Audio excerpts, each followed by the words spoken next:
Well, it looks like it's the top of the hour, so we'll go ahead and kick things off. Again, thank you for joining Interface today. This is part of our Force Leaders event series. We are a series of recorded webinars, which this one will be recorded as well, to help explain some of our products, features, and opportunities for you in different use case scenarios. Today we have special guests, Keith Skidmore and Jay Bradley. They are experts in solutions and product engineering. We know that they'll have a lot to contribute to this conversation today, as well as be open for questions near the end of the presentation. Your mic should be muted. We'll leave it there, but the chat feature is open if you have any questions. Otherwise, save them to the end and we'll make sure we answer anything that you have. Curious about AxialTQ. So today's topics for discussion are going to be a really quick history on where we started and how we evolved to this product. Some specialized design features will be covered, including some extras as discussion around couplings and the speed sensor. We're going to talk about why test engineers prefer AxialTQ, and then our very own AxialTQ assistant software. Last bit, we'll cover some comparisons to other torque transducers. We have a lot of different models, but AxialTQ is unique, and we want to cover that off. And then a few application ideas and use cases. There are many, but we'll just cover a few and end up with some FAQs at the close. So as we kick things off here, I'm going to hand it over to Keith. Hello there. Thanks for joining. We're going to talk about the AxialTQ telemetry-based bearingless wireless torque transducer. Next slide, please.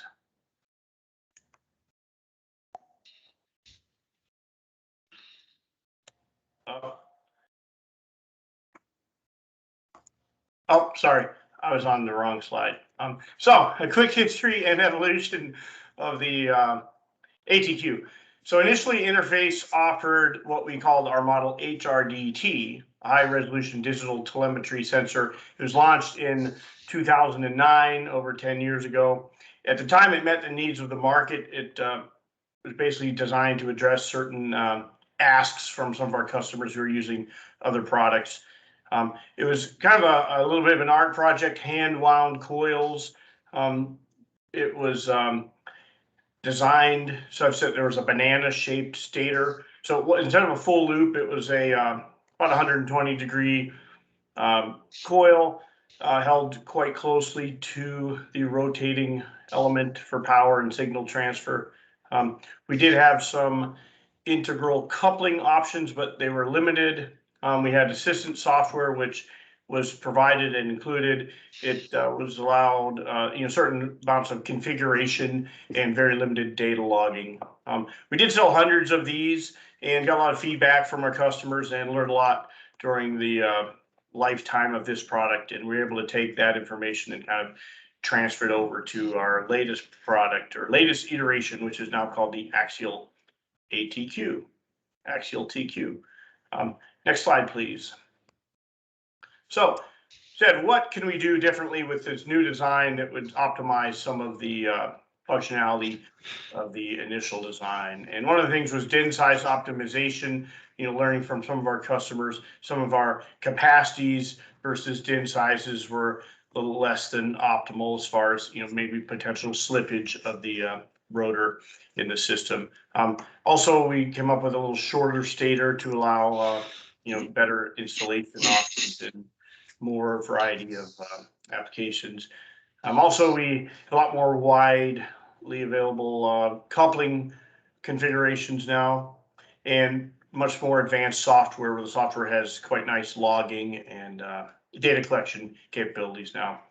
Also, we made this modular, so it's quite easy to drop in components as replacements. So you can interchange stators, rotors, output modules, all completely interchangeable within a DIN size. Next slide, please. So the ATQ was introduced in 2018, and at that time we've sold quite a few of them and have a lot of customers who are happy with it at this point. Next slide. So quick history, it's a unique combination of accuracy, reliability, and ease of use. One of the things customers really want is durability. You know, these things sometimes get dropped. They maybe have contact. So we want to make sure that that is minimized, and, you know, the ability of the system to kind of prevail through challenging tests.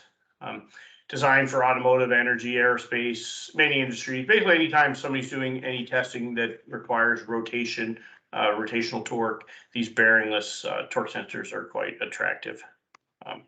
Next slide, please. All right, I think I'll take over now. Okay, Jamie, next slide. Specialized design features. What is AxialTQ?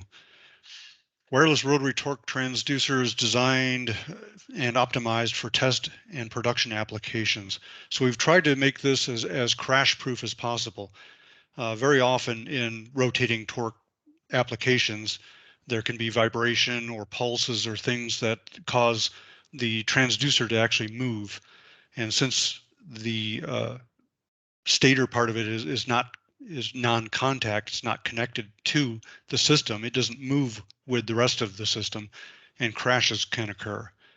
So we've tried our best to make sure that this is not going to happen. It's a versatile design for application flexibility. So the stator can be placed at any place around the rotor, so you don't have to, there's no hard mounting that has to happen in a certain configuration. You have simultaneous digital and analog outputs. This does allow you to collect data while you're actually having an analog output that can be controlling something or just, you know, running some other type of equipment. Interchangeable stators and output modules minimize parts inventory. So you can use the same stator and rotor with a multiple of different of the same sized rotors. So you don't have to buy a new stator. Say you've got 2 or 3 different capacities that are on the same DIN size. You only have to buy one stator. That same stator can be used for all the same size rotors. A wide range of configurations that can match any application. We've tried to make this system as flexible as possible, so you can do a lot with the configuration, so that you really can use it in just about any application. Next slide, please. So the AxialTQ system, this is a kind of a visual look at it.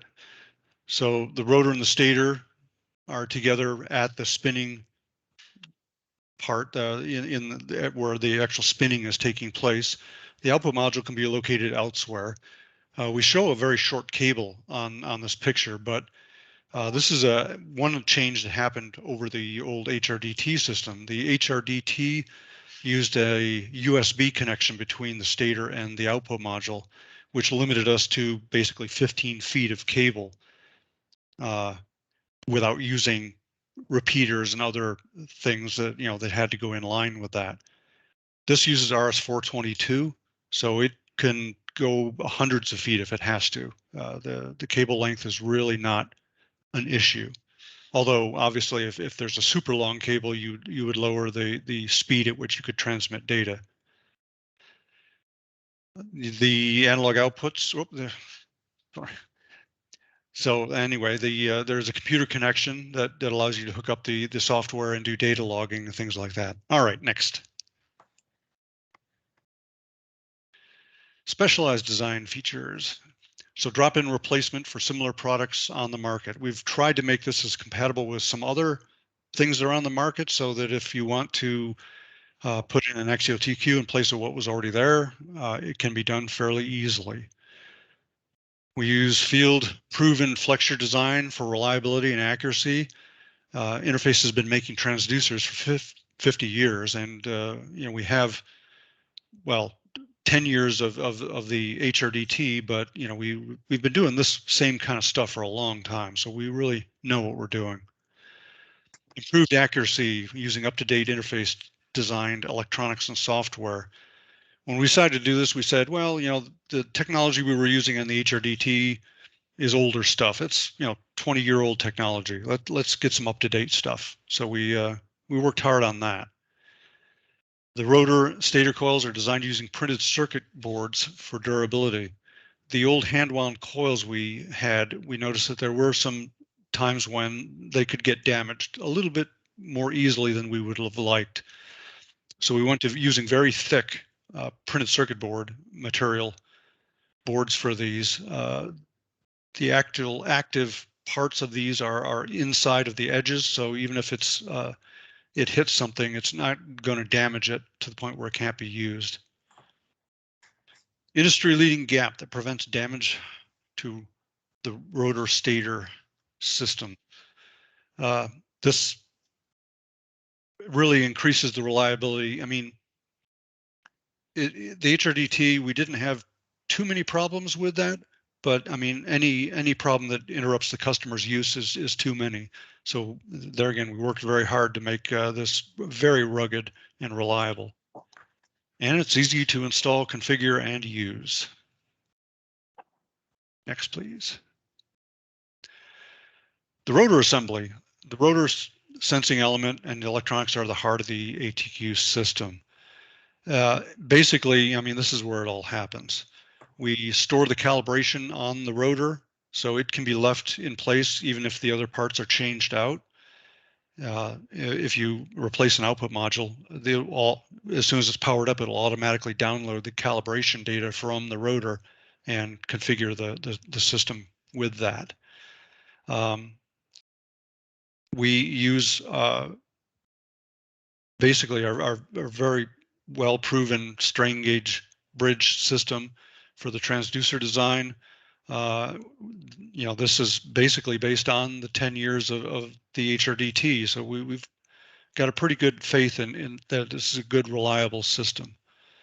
It's a rugged design, as I said before, for a wide range of applications. We have an accuracy class of 0.05 with, there again, a large axial radial gap. We have dual analog and digital simultaneous outputs. So you have to choose whether you want a voltage or a current output for the voltage or current. But other than that, all the outputs are live at the same time. We have 8 torque capacities, 100 Newton meter through 10 kilonewton meter. So that really fits just about, well, it fits most of what we see out there. Next slide, please. And those capacities are fit within these 5 DIN sizes. So DIN 100, we have a 100 Newton meter and a 250 Newton meter. DIN 120, we have a 500 Newton meter and 1 kilonewton meter. DIN 150, we have 2 kilonewton meter, 3 kilonewton meter. DIN 180, 5 kilonewton meter, and DIN 225, 10 kilonewton meter. One thing Keith pointed out earlier was that we had redone some of these sizes to DINs based on some use in the field where sometimes we went up, for example, the 500 kilonewton meter went up one size basically to a DIN 120. And this has to do with when you're mounting the pieces together, the friction of the faces. We don't want there to be any chance of any slipping when you're actually using that capacity or even slightly over capacity of that. All of our stuff is at least 3 times over capacity rated. A lot of cases it's actually 4 times. We're interchangeable with equivalent DIN sized rotor assemblies. So there again, all the parts are interchangeable. Next slide, please. The output module. The output module, the first bullet point there says USB digital output. The actual digital output is actually, there again, RS422. The cable we use converts it to USB at the PC. So there isn't those same constraints on cable length with the PC cable as a straight USB output. Also, the output module does not configure the USB. The computer configures the USB, based on the cable. There's 3 configurable independent analog outputs, and they're independently scalable, and you can also change the filtering on them independently as well. So you can choose voltage or current, and then there's 2 simultaneous frequency outputs as well. There's 5 digital I/O lines, which can be selected to be either inputs or outputs, and they can be linked up with whatever function would fit those, either an input or an output. Things like Shunt Cal or 0 for inputs, and alarm outputs, and like digital data valid as well, or Shunt Cal active as well. There's a number of them. There's galvanic isolation on all outputs. That means these are all electrically isolated outputs, so we don't have to worry about things like ground loops happening when you're hooked up to external equipment. We have simultaneous analog digital outputs, enables real-time control and accurate data collection. So you can be logging data while you're using the analog outputs there again. We've designed this for IP65 ingress protection, so that if it's in a environment where there might be liquid splashing about, you don't have to worry about damaging the unit itself. Next slide. The shunt calibration. Some torque transducers use this thing which they call, I don't know, maybe they call it a calibration output or something like that. Usually it's some sort of just a voltage that is output that's standard. We actually have a system with a precision shunt resistor in the rotor, which can be switched across one leg of the rotor strain gauge bridge to provide an offset to that bridge. This has the effect of basically being able to test out the whole system. It simulates an actual strain on the bridge, giving you an output. This output will be the same every time you switch this shunt resistor into the circuit. Just as a side note, we send a calibration certificate along with this device, and it will have that shunt resistor value, the actual strain value that's been put in there in Newton meters on that certificate. The resulting bridge output is useful for calibrating or scaling downstream instrumentation. So the shunt gives you about 90 to 95% of full scale. So that gives you an idea of how you can scale your downstream instrumentation based on that. And it also provides a basic test of the function of the entire system, because you're basically offsetting the strain gauge bridge, and that goes all the way down to the analog outputs and allows you to test those out and make sure they're working properly. Slide.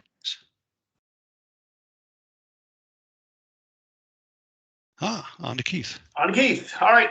So we have some accessories and extra things that can be used with the ATQ. First off is couplings. Every sensor has to be coupled in to the test system, right? So you have motors, brakes, whatever, shafts, flanges. The torque sensor has to basically bolt into the assembly, and it doesn't necessarily do that readily, because, you know, say a shaft doesn't made up with a flange, obviously.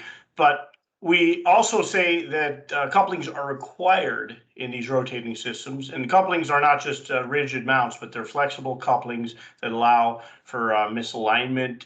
They isolate the sensor from extraneous loading, and they compensate for misalignment, as we said. So say you have two electric motors, say testing one against the other, those motor shafts never line up perfectly. They're going to have some angular misalignment, some radial misalignment. They grow as things heat up, so they expand and contract. And then the motors themselves, as they energize the shaft, actually tends to say center. And so flexible couplings allow for all of that without, bearing wear in the sensor, or I'm sorry, in the, say the motors and things. And also without, say, errors coupled into the sensor due to bending and rotating bending. Also couplings, again, create a way to mount between different points. We have the ability to do rigid coupling on one end and double flex on the other. We can do single on each end. We can do spacer tubes and things to fill certain gaps. So if we know the basic geometry of a system, we can provide couplings that basically allow dropping in this ATQ and coupling assembly into the system. So very important. And we do a lot of sensors paired with couplings. Next slide, please. Speed sensing, we have a 60 PPR inline gear that ships with a Hall effect sensor. 60 PPR is quite adequate for basic RPM measurement. The advantage of this is that it's very rugged, and so some speed measurement systems are somewhat fragile. This one, you couldn't kill it with a hammer, so that's an advantage. We can do single track or quadrature outputs on these, and quadrature would be looking at each edge of the teeth, so you could effectively get 4 times 60 pulses. Next slide, please. Why do test engineers prefer the ATQ? Well, let's see. Next slide, please. You have a time-proven sensing element that has a longer active area than others. That gives it better measurement sensitivity, and also it's not quite as stiff, so it becomes less vulnerable to shock, loading, and damage. Very high resolution digital electronics. Again, digital data all the way from the rotor into the data acquisition system if desired. Very large gap. We have an axial gap, which is, say, between this, say into the center line of the, parallel to the center line of the shaft, and then a very large radial gap. And a lot of times, as you say, go through certain RPMs or modes, you can get shaft vibrations. And so it might be that you align everything perfectly well, but as you go through certain RPM ranges, you might get shaft vibrations that cause collision of the rotating and the stationary elements, which is disastrous. Basically, things really don't survive crashing very well. So 12 millimeters allows for basically a lot of shaft vibration. Also, say you have a test and say some bearings start going bad in some of your test articles, you can start to get some run out in the shafts. And generally you can shut the system down, but if the sensor stator crashes before you have time to shut down, that's disaster. So we can typically survive component failures without actually our sensor dying. 120-degree Parker loop antenna. Again, you can bring the antenna in and mount it after the stator assembly is mounted. It doesn't go all the way around, and it has quite a large gap, again, versus some others that may be as tight as 1 millimeter. Next slide, please. The output module, quite versatile, allows a lot of different configurations simultaneously, even analog and digital data simultaneously. We've got dual frequency outputs along with analog meaning voltage or current. So you can say you have one frequency going to a data acquisition system, another one going to a control system. Frequency outputs are nice. They're a differential output, so they're quite noise immune. A lot of these test cells have a fair amount of electrical noise, and so the frequency outputs are useful there. Hardware self-configuring, as we mentioned previously, the calibration data is stored on the rotor, and the digital data from the rotor passes all the way through the rest of the components, and so they are therefore swappable. Basically, you could take a rotor, pair it with any stator and any output module, and the system will self-configure. Like I say, the calibration information is stored in the rotor too. So if you have a calibration, you don't have to go hunting for the cal certs or whatever. It lives with the rotor.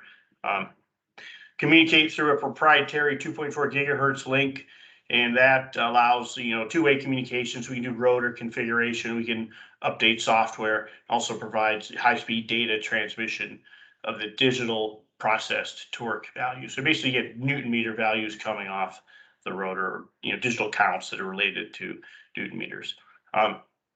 Next slide, please. This is a snippet from our spec sheet, 05 accuracy class. We have up to about 5,000 samples per second. It's actually 4,800, I believe. The accuracy class applies to the analog outputs as well as the digital, so it applies to the entire system.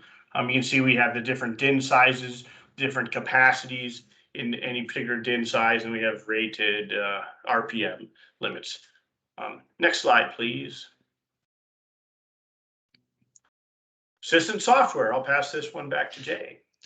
All right, so let's talk about the assistant software a little bit. So the software was designed by our software engineers here at Interface, specifically designed for the AxialTQ system. It's included with every system. It is not absolutely necessary to use to run the system. So the analog outputs and everything work fine without using the software. So you don't have to leave the software hooked up all the time to use the system. It is used to configure all the outputs and other parts of the system. There's a secure logon, basically a password protected system if you want to change any of these configurations. So you don't have to worry about people coming in and changing things mid-test, which could damage your results. You can save and share the system configuration, and it also has diagnostics. There is this particular, I'll talk a little later about this, but there you can create a snapshot of the system, all the components, all the firmware versions, all the calibrations, even dates of when things were manufactured. Update the firmware in the rotor, stator, or output module. So we allow, that if there are a firmware change that comes down for this system, you can go in and update the firmware. It's very secure, and it's been tested over and over again, and it's very reliable. And we have some good data logging features we'll talk about in just a minute here. Next slide, please. So the uses of the AxialTQ Assistant.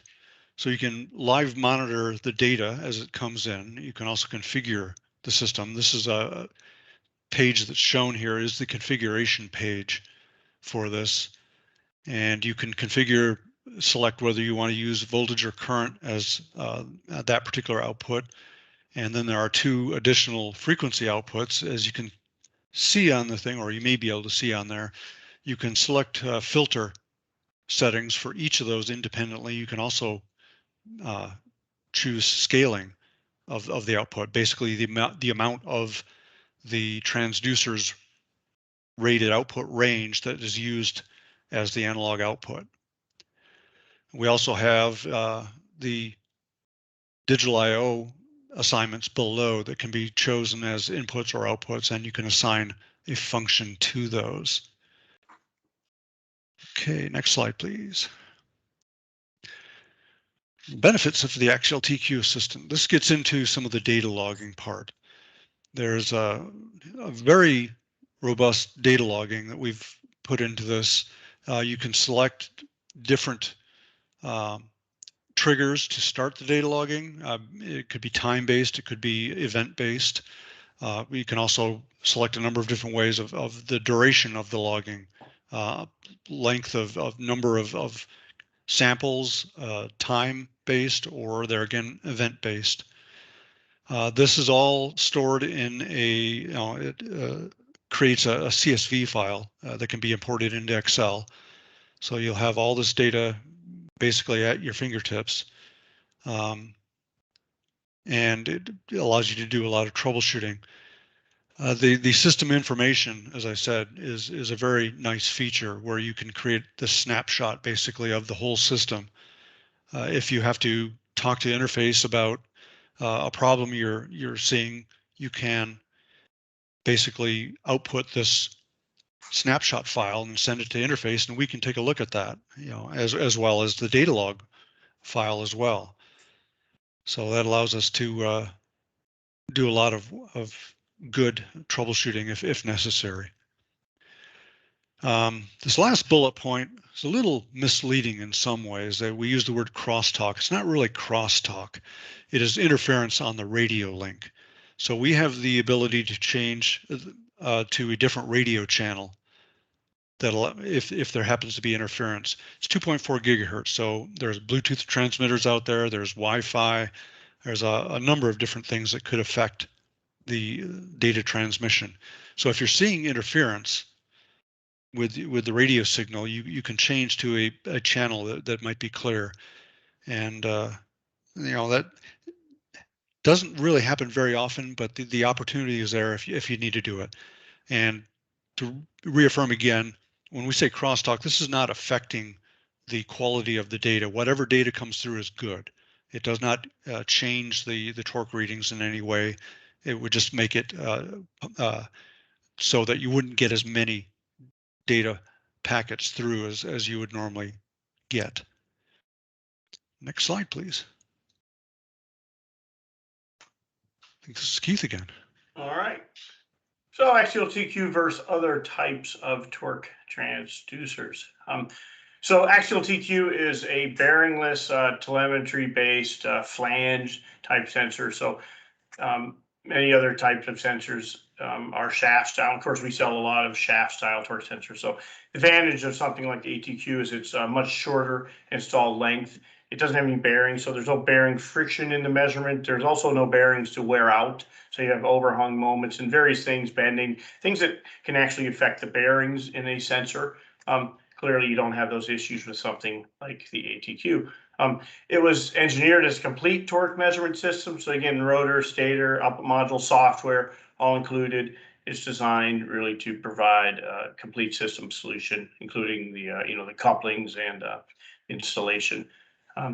We went through a rigorous testing plan across multiple customers as test sites, and were able to optimize the performance and features due to feedback from them. Really would re-emphasize again the crash-proof design. One of the major and most common sources of failure of these type of sensors is accidental contact between the rotating and the stationary elements. So with a 12 to 13 millimeter gap is essentially eliminated as an issue. Also makes it super easy to set up because you don't have to get the gap aligned perfectly, within millimeter. You can basically put it next to it and it works. Simultaneous analog digital outputs, a lot of customers asking for that. We were able to do that previously with our HRDT using like multiple output modules, which were somewhat inconvenient. So now we have it all built into the system as standard. Say interchangeable components. That's pretty key to any customer who has multiple systems. It's nice to be able to mix and match. They were always reconfiguring tests. You might buy a system for a specific use, but then, who knows what you're going to be doing with it 6 months down the road. So be able to, swap things around is quite nice. Again, manufactured and stocked here in the USA, Scottsdale, Arizona. You can call and talk to one of us on the phone. We've got inventory. We calibrate and service here in Scottsdale. We provide very quick turnaround and quick delivery. So all good things. Next slide, please. Applications and use cases. There are all kinds of different applications for these. Basically, anytime you're measuring torque, this type of system can work well. Some things that are tested commonly, hydraulic motors, all kinds of things in the alternative energy domain, including alternative energy vehicles, electric vehicles, hydrogen powered, drivetrain electric motors, those kind of things, bearings. Helicopters, we do a lot of testing with, say, helicopter gearboxes, recertifying or qualifying, drone motors, all kinds of interesting things. Things like forklifts and people movers, things that are using belt drives, gear drives. They might want to monitor the torque or, test the efficiency. A lot of work being done with windmills and fans. There's actually more fans in the world than probably any other type of machine. And fans are, a big energy suck, actually, if you look at across the entire world. And so a lot of work being done to make fans more efficient, including, the motors that drive them. Off-road and utility vehicles, a lot of testing, believe it or not, the ATVs you see people, screwing around with out in the desert here, all very rigorously and extensively tested. Tractors, PTOs, a lot of agricultural applications. Watercraft, again, lots of testing done on motors and different assemblies used in boats. Motor assemblies and pumps. A lot of pumps in the world may or may not have been rigorously tested in the past, but with increasing efficiency demands, so does follow the testing requirements.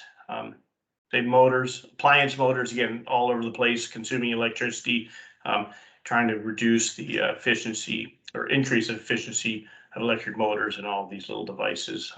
HVAC compressors, braking systems, a lot of brake testing done, rotary reaction torque. When the rotary is involved, this ATQ system works well. Of course, all kinds of accessories on vehicles, motors, water pumps, alternators, all that stuff gets tested. Moving on.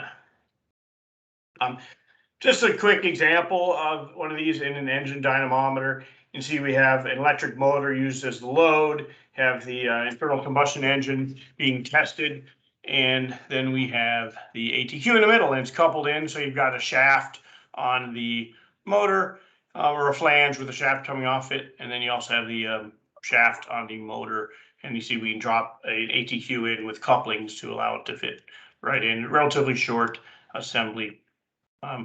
In this case, the output module feeds back into the motor control for the the braking or the power monitoring, and then you can log data into, say, a data acquisition system. Next slide is slightly different configuration. This might be a motor on a cart. It can be wheeled in and hooked up to, say, an eddy current dynamometer. Again, these kind of things, usually smaller is better. And so these short flange style sensors fit quite nicely into a compact installation. Next slide.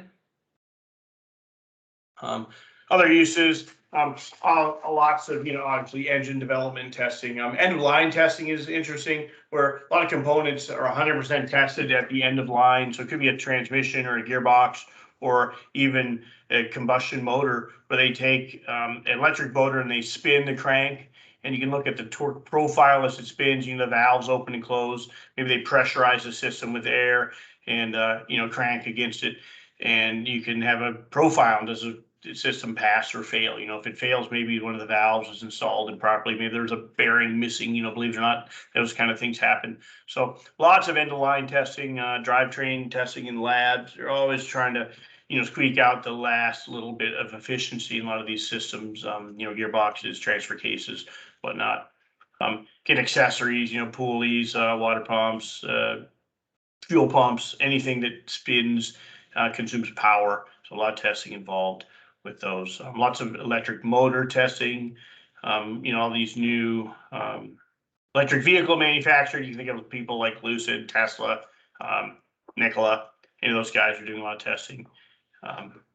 So lots of possibilities. Next slide. Back to Jay. All right, so here's top questions, and hopefully I'll have some pretty good answers for them. How is the calibration stored? Well, as Keith said, we've got full calibration facilities here at Interface. So once the transducer, the rotor part, is calibrated on our system, we take the data from that, and it is stored in non-volatile memory on the rotor itself. There's actually 2 copies that are on there, and we make sure that one of them is not corrupt when we're doing testing on this stuff. Can you stream multiple outputs simultaneously? Yes, you can. I think we've touched on that a number of times. All outputs are live and can be scaled or filtered separately. How does the axial gap work? Okay, the axial gap, basically, our stator is in line with the axis of rotation, so off to the side of the rotor rather than outside of it. There usually is more movement in a rotating system radially than there is axially. Occasionally there could be a little bit of run out or something like that in bearings and things, but generally if there's a vibration or a pulse or something like that, you're going to see an axial movement in the rotor. So because we have basically a 12 millimeter axial or radial gap, we're not going to have any crashes because of that. We do still have a fairly good axial gap, and that will allow for run out or things that change, said bearings that move a little bit while the thing is operating. Is there a benefit to the width of the gap, and does it matter? Yes, it does matter. Some of our competitors have a gap as small as 1 millimeter between the rotor and stator. That doesn't allow for a whole lot of movement in the system. And there again, if when it's being installed, there's a slight amount of misalignment between the rotor and the stator, you might have less than a millimeter of gap in practice. So you have to be very careful in that case that you're not going to crash the rotor. How often do you need to recalibrate? Well, Interface recommends once a year. There again, we've got full calibration facilities here. We are accredited calibrations, so we can fix that up for you. How fast does it transmit data? One of the things we talk about is samples and data packets. We actually transmit 4,800 data packets per second from the rotor to the stator and from the stator to the output module. The actual rotor itself is sampling the actual analog, the bridge data, at 38,000 times a second. And that is, there's some filtering and such that goes on in that. And then we transmit 4,800 data packets per second across all the components. Are any components field replaceable? I think, as we said before, this is a modular design. The output module does not, well, the rotor data does not depend on the output module. So you can swap one out and it will reconfigure itself. The stator does not include any calibration or configuration data on it as itself. So you can swap that out at any time and it really doesn't interfere with the system at all. Do you have to use the output module? At this time, yes.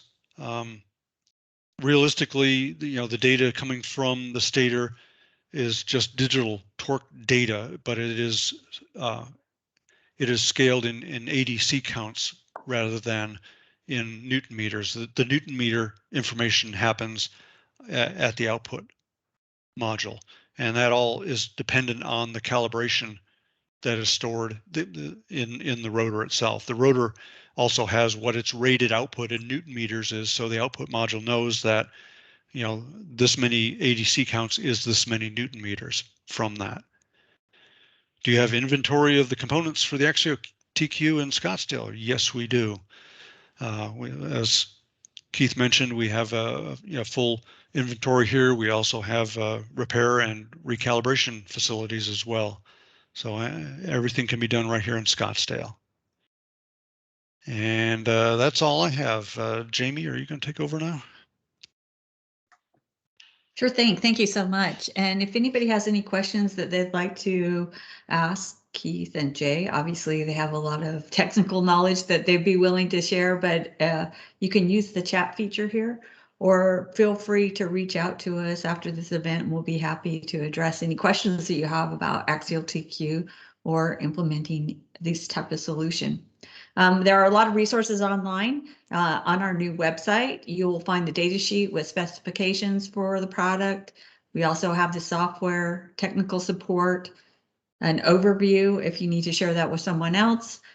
We also have a video online. It's on our website as well as our YouTube channel if you'd like to see it actually in an animated format where you can see how it's put together and runs. We have application engineers that have a lot of knowledge and experience, as well as field representatives and distributors around the world that can help address any questions you have about the product. Got some application notes and an installation manual too to support your use. We're here. We've been here for 52 years plus. And we've got a range of sensor options. Our focus is on accuracy, quality, and making sure that precision sensor technology is used to guarantee reliability and durability. We've got a whole bunch of solution components. We engineer everything in-house. As you can see here, got our technical experts here to address those questions, as well as application experts, as noted. This is our website. If you have further questions, please make sure you follow up with us, but we've got one here from Randy. Does the data acquisition package have event monitoring capability? Well, I guess it depends on what you mean by event monitoring. You can trigger the data logging based on an event. So basically, you can set a torque level that you want the data to start on or stop on. I believe you can stop on it as well. So that will, allow you to capture to some extent an event. Yeah, maybe, if that isn't exactly what you had in mind, maybe it would be interesting if you explain what you do mean by event monitoring, please.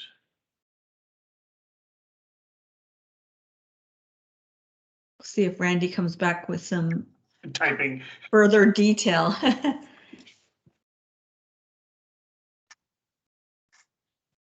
To clarify, it would be easier if I was unmuted. If you raise your hand at the top, go ahead and see if you do that, and I can try to unmute you. There we go. Let me see here. Try this out.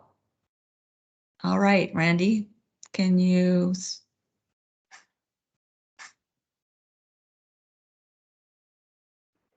Trying to. Can you hear me now? We can. Okay, to clarify, and this is common in like vibration measurement, if you're taking data continuously, you can end up with just millions and millions of data points to look at later.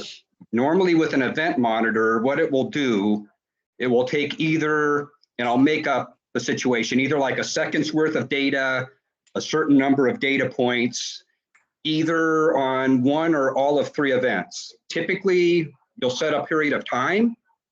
So like say every 10 minutes, it'll just arbitrarily take 10 seconds of data and store it.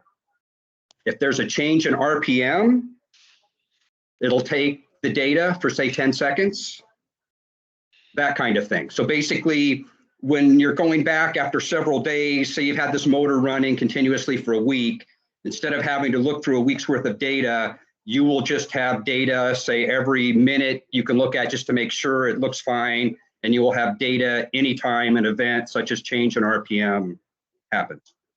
Does that make sense? It's quite common. If you look at accelerometer systems, typically they will trigger every so many seconds with the change in RPM and with the change in vibration level. Yeah, that makes sense. I don't think we're quite that sophisticated in what we're doing, but yeah, you can trigger on an event, and you can take a certain length of data after that. Yeah, so I guess what you would want to do is just reset that trigger. Yeah, and I believe it does. I'll have to check on that. Okay. If you ask a question, I guess through our applications people, I can answer that probably a little more fully on exactly what it does. But yeah, we don't have the ability to take snippets, like 1 minute of data every 10 minutes, for example. Well, we don't really have the facility of doing that. We just say take data for 10 minutes if that's the case, or something like that. Good question, Randy. Oh, thank you. I'll pester you later. Please. All right. If anyone else has any questions, feel free to use the chat feature. And again, we can make sure we can follow you up as well. Ken is asking, does it have temperature compensation? So yes, our transducer is temperature compensated. I don't know the specs off the top of my head, but I mean, we're just like all of our transducers are temperature compensated, yes. So that is something Interface is quite good at. We do make our own strain gauges. They're matched to the sensor element, and each sensor does go through, not only compensation, but testing to verify that the specifications are met. And then, correction, test, rerun, test until they meet spec. And everybody should be unmuted now. I know that Christopher has a question. If you unmute your mic, you should be able to use it. Let me know. Yes, can you hear me? We can. Okay. A couple questions. Do you all have any documentation on the uncertainties with the torque sensors that you guys offer? The answer is we don't have anything like published that we could just email you or say, oh yeah, it's up on our website, but we can certainly provide you something. And we've done that for other products and quite recently for a torque sensor system. So we can definitely do that, but we don't necessarily have somewhere to point you to download it. Okay, yeah, yeah. I was just kind of curious if you guys had that to be able to show the contributors to the measurement uncertainty for your all's torque sensors, like that. And then another question that I have as well. I kind of stepped out of the room for a couple seconds and didn't know if maybe somebody else already asked the question, but do you guys have any type of I guess Casma filtering that's built into any of your all's modules?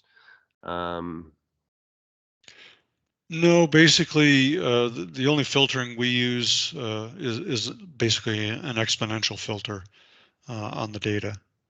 Okay. Okay. I know some other competitors and stuff, they'll use, like a Buttersworth filter or something of that nature.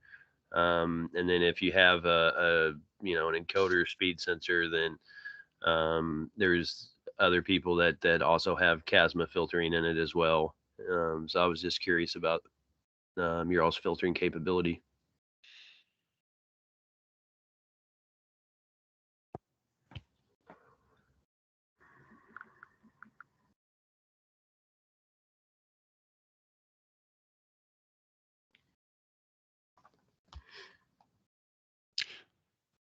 I think you're muted, Jamie.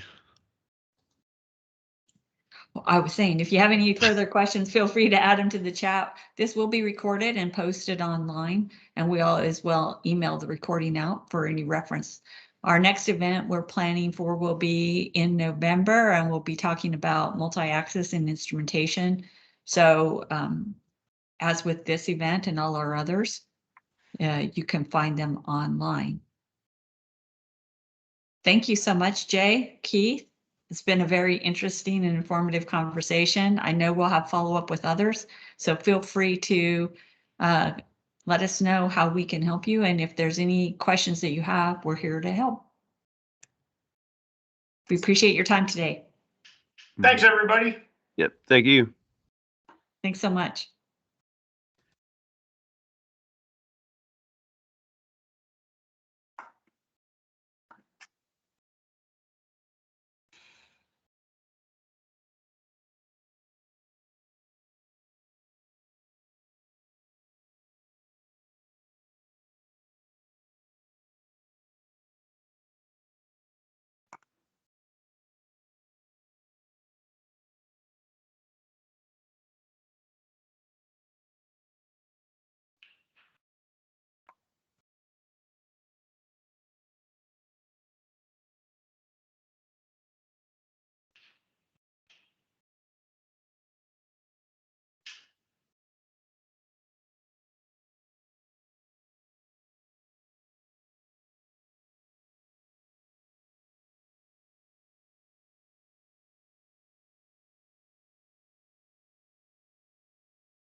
No, I could stop the recording now.